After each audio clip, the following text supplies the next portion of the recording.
It's Repulsion. Oh yeah, Repulsion was great. From the least controversial film director to ever grace the earth, Roman Polanski. Very interesting person, I will say. His first English language film, not his first film. This was made before Knife in the Water. I think that's his first film. It's in English and it stars a French actress. It's very interesting. It's actually the same actress who was in Dancer in the Dark. He was I guess the friend in that film. I forgot about it. You should have forgotten about it too. Alright, well, we're dealing with a lot in Repulsion. It is a horror film. It's pretty genuinely terrifying at certain points. So it is. So I guess I'll actually give a real plot synopsis for this film. But about this woman, she's a little weird, a little bit of a neurotic, and well, she lives with her sister in this flat in I believe it's in London, and she has a fear of men. It's a real phobia. I don't know how to pronounce it. Androleophobia. And her sister has this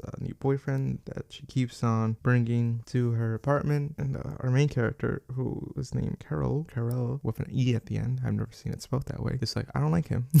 Why is he always here? And then she's like, all right, well, he won't be here. Neither will I be. We're going to Italy for vacation. And that's when it turns into the cinematic equivalent of a Benadryl trip. This is where the real horror starts to kick in. Every scene with her in her apartment is great. The black and white cinematography, the fact that there's like a rabbit in the film, an uncooked one, but it's really uncomfortable because I don't like seeing realistic flesh in my film. That's the best way to explain all the horror in this film. It's like a really interesting Benadryl trip, and you're just there like feeling all of it. And maybe that plays into it a bit more for me, especially since I watched this film like pretty late at night. That's my advice for anyone. I'll get into this for my next video too. But if you're gonna watch like a horror movie or something that's gonna be a little intense, a little disturbing, watch it late at night, an hour or two before you sleep. And this isn't like a troll response, but at least for me, I get so drowsy and like I'm just so tired that my brain, at least again, this is just me thing, doesn't really register the fact that like I don't know what's going on. I didn't follow my advice one time, and it was when I watched the Texas Chainsaw Massacre when I was I don't know, like a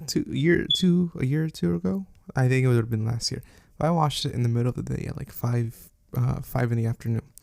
And it was actually pretty effective and scary. Now, if I would have watched it, I don't know, like 10 hours later, in the middle of the night, would it have been as scary? Probably not, because I would have been thinking about like, I gotta go to bed soon. I have to do other things. I'm really tired. I can't do this. But with this film, for whatever reason, it actually got to me at certain points. So it's a nice kind of psychological horror film. All takes place in this one apartment where like even like the geography of it keeps on changing. You really get to start to feel in this apartment. The hallways keep shifting, like rooms grow bigger or smaller depending on what's going on. It's all just it's great. Go watch it. I wouldn't recommend watching this while on Benadryl because you'd probably be too distracted by other things like I don't know, spiders or something. But if you never want to do Benadryl, which please don't, just watch this and you'll be like, I kind of get it. It's not fun though. I wouldn't do that. You're right. Don't do it.